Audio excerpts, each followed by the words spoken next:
Buenas noches. Ahora vamos a reiniciar la clase de tumores de la región inguinocrural, que ya había enviado, pero fue sin sonido.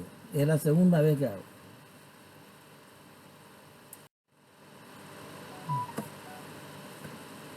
La primera parte de esta exposición comprende la descripción de la anatomía de la región inguinal, ya que este es un punto clave para entender la enfermedad que se encuentra en esta región.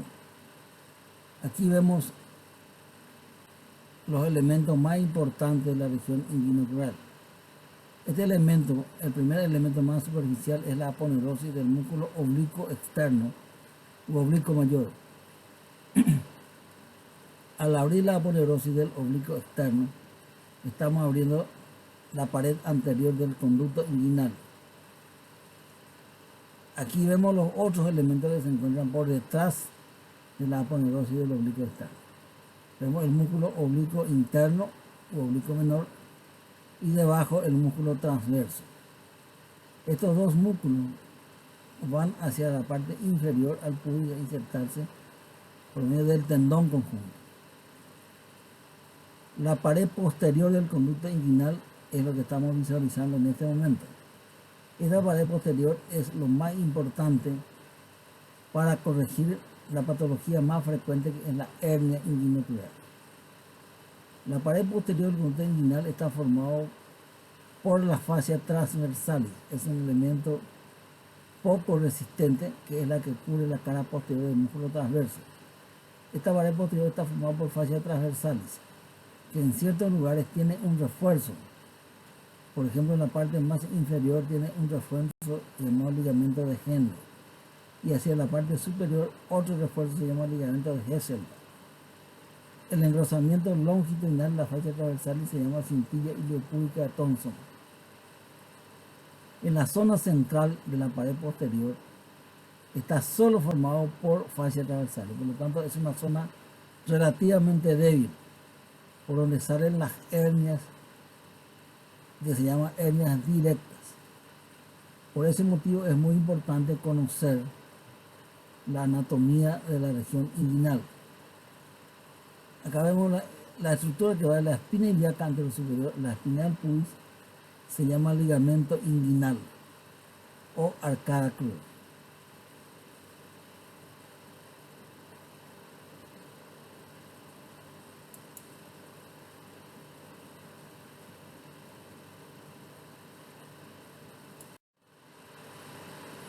Esta siguiente lámina va a mostrar mejor todavía la región inguinocrural.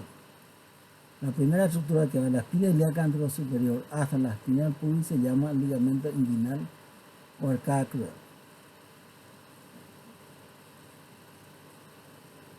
Aquí vemos la pared posterior del conducto inguinal formado solamente por fascia transversalis. En la parte más superior de la pared posterior se ven las dos estructuras muy visibles. La arteria epigástrica inferior, que nace de la arteria ilíaca externa, debajo de la arcada crural, y se dirige hacia la vaina del recto. También en su lado interno se encuentra la vena epigástrica inferior, que trae la sangre venosa de la vaina del recto hasta la vena femoral.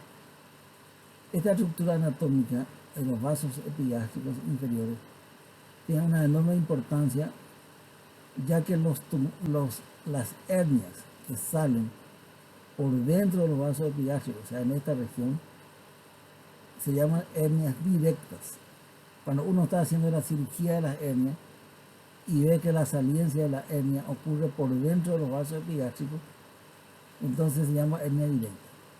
Ahora, las hernias que salen por fuera de los vasos epigástricos se llama hernia indirecta o hernia oblicua externa. Esa división se hace solamente durante el acto quirúrgico, porque ahí es donde se puede visualizar la arteria epigástrica y la vena epigástrica. Por debajo de la arcada crural se encuentra el orificio femoral o orificio crural. Este orificio femoral da salida o da paso a los vasos arteriales y venosos. La arteria ilíaca externa por debajo de la arcada crural se convierte en la arteria femoral. Está en la parte más externa del anillo crural. En su parte más interna se encuentra la vena femoral. Es importante conocer esta estructura porque las hernias llamadas femorales o hernias crurales salen en la parte más interna de la vena femoral, o sea, en esta estructura, en esta región.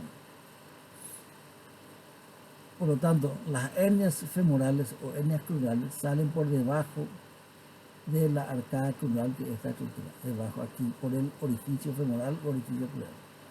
Las hernias que salen por encima de la arcada crural se llaman hernias inguinales. Las hernias inguinales que salen por este orificio, acompañadas del cordón espermático, son las hernias inguinales indirectas ubico-externas. Las hernias inguinales que salen por encima de la arcada crural, pero abombando en la parte débil de la pared posterior inguinal, se llaman hernias directas. Bueno, estas estructuras son entonces muy importantes para la corrección de la patología más frecuente en esta región, que son las patologías de la hernia.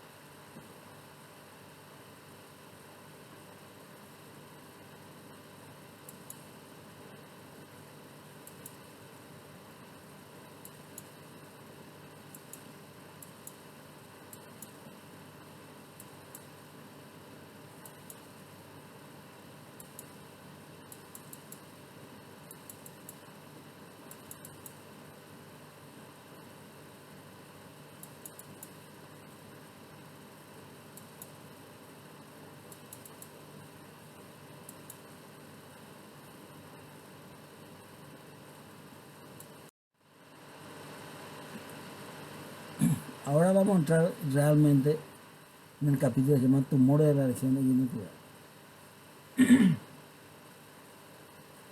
En realidad, estos tumores no son procesos neoplásicos puros, son tumoraciones en la región inguinal. Tal así que se clasifica de acuerdo a su consistencia, si la consistencia es líquido, sólido o gaseoso. Los tumores líquidos pueden disminuir o desaparecer al adoptar el decúbito dorsal. Por eso esos tumores líquidos se llaman tumores líquidos reductibles.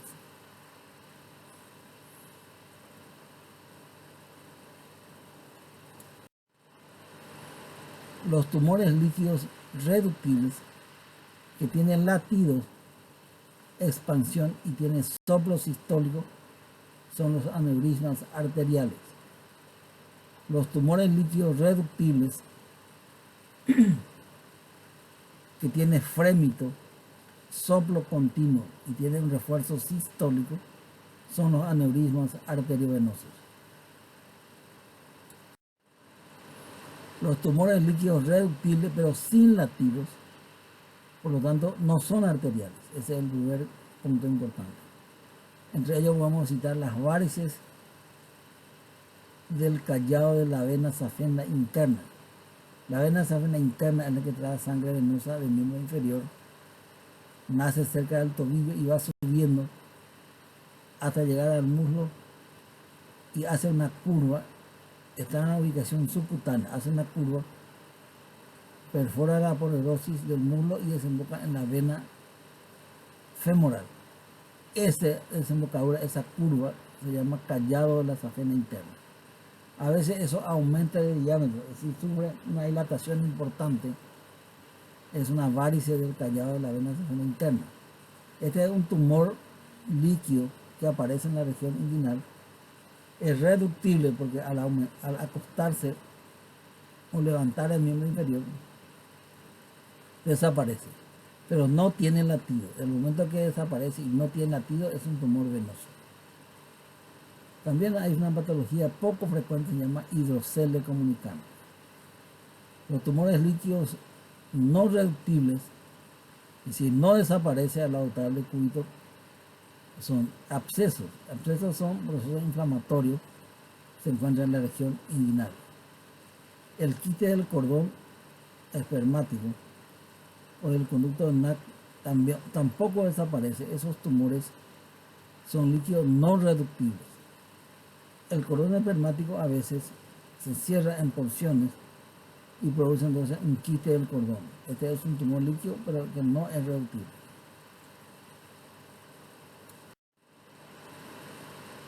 Esta lámina muestra la vena safena interna. Aquí nace en el pie, va subiendo, acá está el maleolo interno, sube por la pierna, va por la región subcutánea, va subiendo la vena safena interna, llevando la sangre venosa del miembro inferior.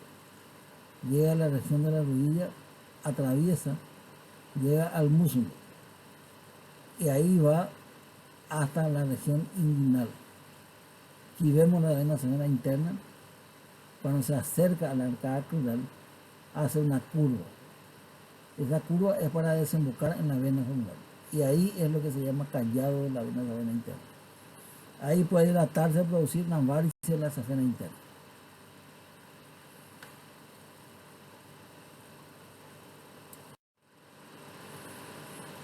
Esta es una lámina muy ilustrativa que muestra acá la dilatación de la desembocadura de la vena safena interna. O sea, es una varice de la safena interna.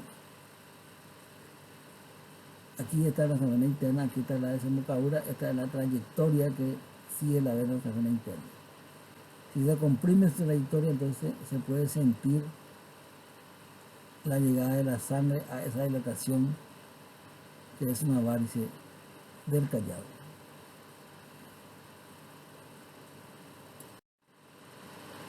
Los tumores en la región intracraneal que son sólidos, pueden ser benignos y malignos como en cualquier otra región. Los tumores benignos son lipoma, fibroma y neurinoma. Los tumores malignos, fibrosarcoma o rhabdomyosarcoma, tumores en los músculos. También están las adenopatías inguinales. Los ganglios inguinales de la región pueden ser superficiales o ganglios profundos.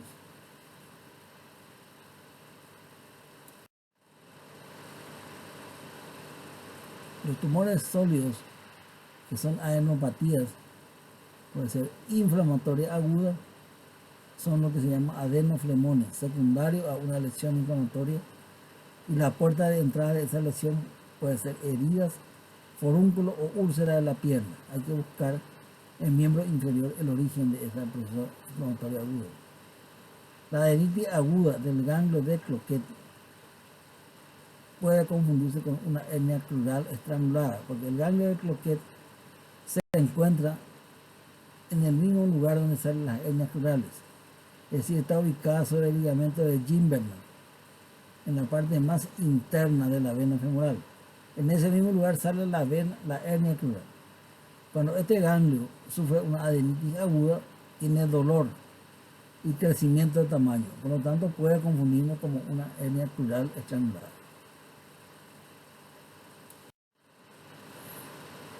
Las adenopatías inflamatorias crónicas pueden ser inespecíficas, si cualquier estructura inflamatoria, o puede ser a veces inflamaciones específicas, como ocurre en la micosis, en la tuberculosis o el chancro blando de Ducrey, que es una enfermedad venosa, es una enfermedad venérea, donde los ganglios aumentan de tamaño, se vuelven muy dolorosos, pero fistulizan. Sufre un orificio y sufre una fístula.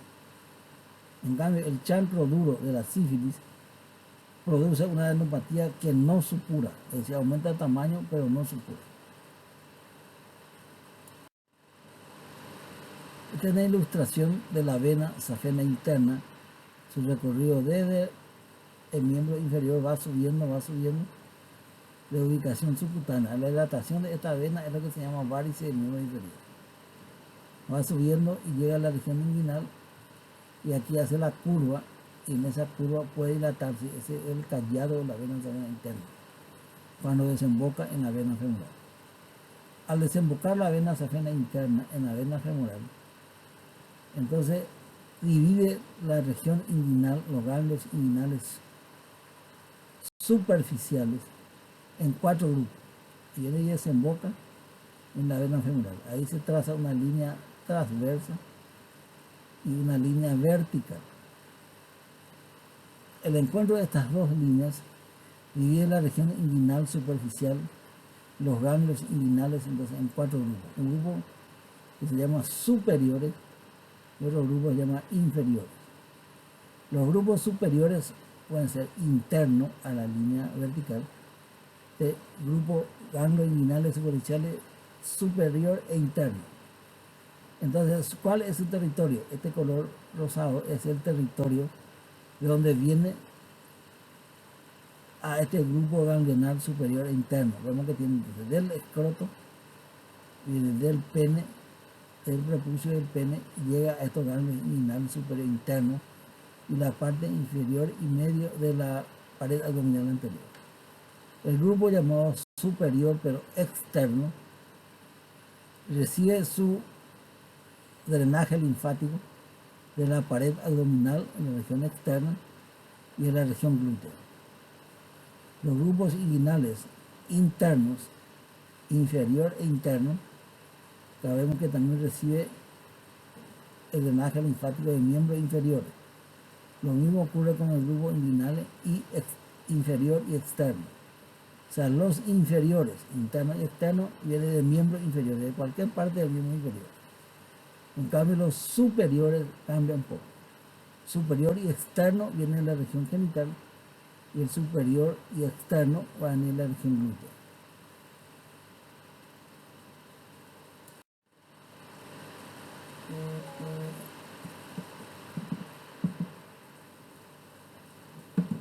Los tumores sólidos, adenopatías neoplásicas. La neoplasia puede ser primitiva o secundaria. Neoplasia primitiva son los tumores producidos por las enfermedades sistémicas. Puede ser, por ejemplo, un linfoma, enfermedad de Hodgkin, leucemia linfoidea, etc., que se manifiesta en la región inguinal. Las adenopatías neoplásicas secundarias son la metástasis de otros tumores lejanos. Puede ser el carcinoma ubicado en la pared abdominal anterior, en el perine, en el pene, en el escroto, en la vagina o en la vulva y en el miembro inferior. Los melanomas de miembro inferior pueden ser pequeños y estar escondidos. Muchas veces el melanoma se origina en el dedo debajo de la uña y no es visible su tumor primario. Se manifiesta por un crecimiento en la región inguinal, es decir, la metástasis en los ganglios inguinales.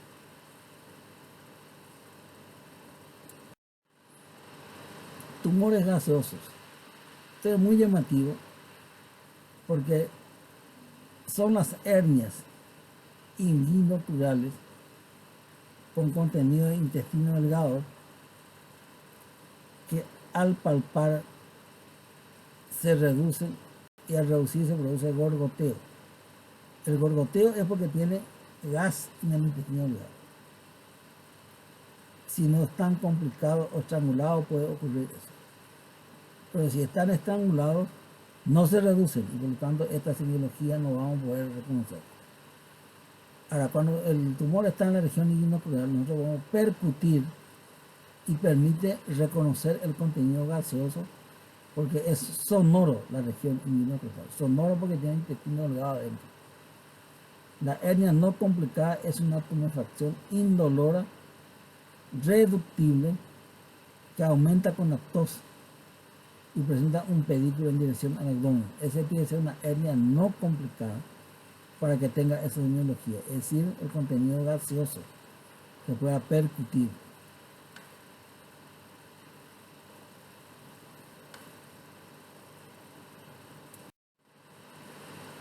Acá entramos en la región en patología más frecuente, que son las hernias.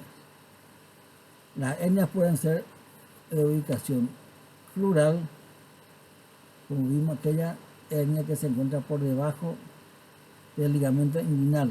En semiología, nosotros clasificamos la línea de Amusat en la línea imaginaria que une espina ilíaca anterior superior a espina del pubis. La hernia que se encuentra por debajo de la línea de Amusat se llama hernias crurales. Las que están por encima de la línea de Amusat se llaman hernias inguinales. Y las hernias inguinales pueden ser indirectas o directas. Esto es cuando vemos el esquema, vamos a repetir eso, cómo se reconoce una hernia crural de una hernia inguinal y cómo es cuando es indirecta y cuando es directa. Las hernias irreductibles, es decir, aquella hernia que llega al escroto, y no se pueden reducir, son llamados irreductibles, pero puede ser sin trastorno vascular, es decir, no tiene ningún trastorno vascular, es decir, no se reduce porque tiene adherencia del contenido venario al saco y por eso no se reduce, pero no está complicado. En cambio puede ser también con sintomatología aguda, que es lo que ocurre cuando una hernia inguinal antigua, una hernia inguinal crónica, de repente se vuelve muy dolorosa, aumenta de tamaño y se vuelve irreductible y va acompañado de dolor por crisis, de tensión de deshidratarse, entonces tú sufrió una estrangulación. Esa es una complicación de la hernia inguinal frontal. Este es un esquema muy ilustrativo que muestra la región inguinal y crural está abierta. Acá está abierta la aponeurosio del oblicuo mayor, acá vemos el músculo oblicuo menor y debajo el músculo transverso. Entonces las hernias que salen por encima de la línea de Amusat, que es la línea espina ilíaca anterior superior a espina del pubis, se llaman hernias inguinales. Esta es una hernia inguinal. Y la que sale por debajo se llama hernia crural. Esa es la gran clasificación de la hernia, la región inguinocrural. Una hernia que sale por encima se llama hernia inguinal y la que sale por debajo se llama hernia crural. Esa división es muy importante hacer en la primera consulta que nos va el paciente para planear el tratamiento quirúrgico. Pues el tratamiento quirúrgico de la hernia crural es diferente que la hernia inguinal. Entonces, esta división semiológica tenemos que hacer nosotros en la primera consulta con el enfermo para tener mentalmente preparado la corrección quirúrgica.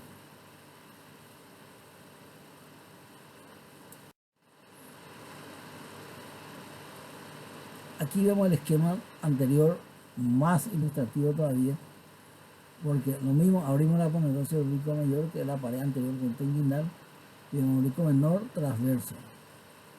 Entonces abre aquí, se individualiza el cordón espermático. Este es el cordón espermático, se le pone una goma y se le saca hacia afuera. Entonces vemos la hernia que está en la región inguinal, porque está encima de la línea de Amusat. Acá sería la línea de Amusat. Este está encima de la línea de Amusat, esta hernia. Por lo tanto, es una hernia inguinal. Pero dentro de la clasificación de hernia inguinal, es una hernia que al abrir así la anatomía vemos están los vasos epigástricos inferiores que se ve en el acto quirúrgico claramente y vemos que la hernia, su salida es por dentro de los vasos epigástricos inferiores. Aquí es la línea media, aquí es la línea media, por lo tanto esto está saliendo por dentro de los vasos epigástricos inferiores. Es una hernia inguinal porque sale encima de la línea de Amusat y es una hernia inguinal directa, que es aquella hernia que sale en la zona débil de la pared posterior del conducto inguinal, hace un ahombamiento, se llama hernia inguinal directa. Generalmente esta hernia es por esfuerzo importante.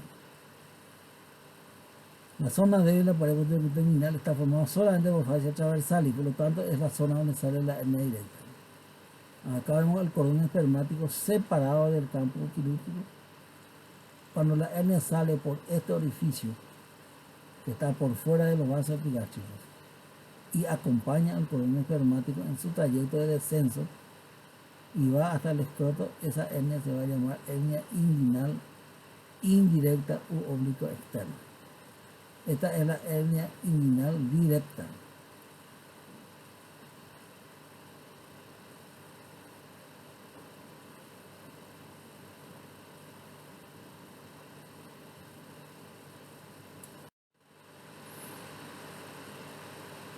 Aquí vemos la línea de Amusat, espina ilíaca anterior superior o espina del pubis.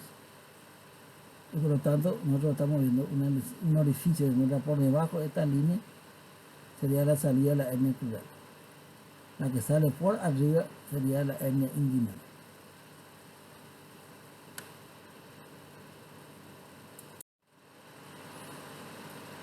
Acá claramente se ve entonces, es una hernia que sale por encima de la línea de Amusat llega al escroto, por lo tanto esta es una hernia inguino-escrotal.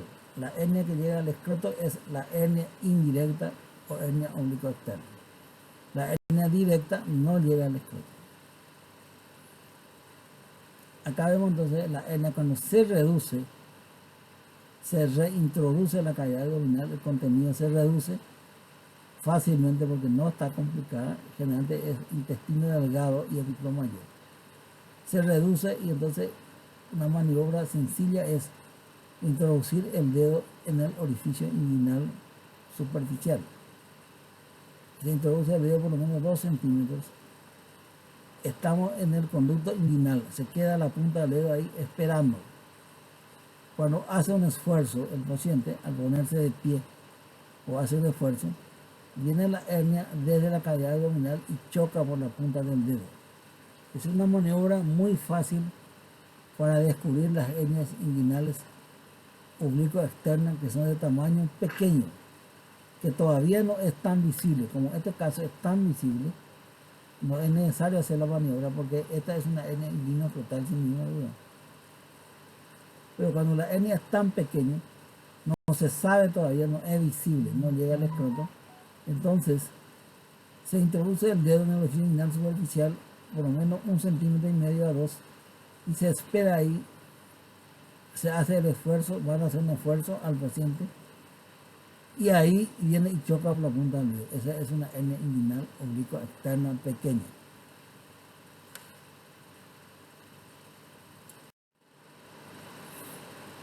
Esta es la hernia crural, es un esquema muy ilustrativo porque la hernia crural es difícil a veces de diagnosticar por su tamaño pequeño.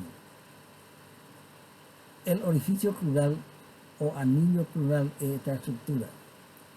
Acá vemos entonces que el orificio crural tiene en su pared superior la arcada crural o ligamento inguinal. En su lado externo está la cintilla iliopectina. En su lado interno se encuentra el ligamento de Gimberna. Este ligamento de Gimberna es muy cortante y fibroso y es lo que estrangula a la hernia crural fácilmente. Y la parte inferior se encuentra el ligamento de Cooper, cubriendo la superficie pectina, llamada ligamento pectino o ligamento de Cooper. Entonces vemos aquí que la hernia crural sale en la parte más interna de la vena femoral, de la vena ilíaca externa, arcada crural, y aquí se llama vena femoral. Vena femoral, en su lado interno aparece la hernia crural. La hernia crural se estrangula fácilmente porque la estructura que tiene el anillo es muy fibroso y cortante. El ligamento inguinal está hacia arriba, el ligamento de Gimberna fibroso y cortante está por dentro y hacia abajo se encuentra el ligamento de Cooper. Este es el lugar donde se encuentra la hernia crural o hernia femoral. Abomba y sale por debajo de la arcada crural.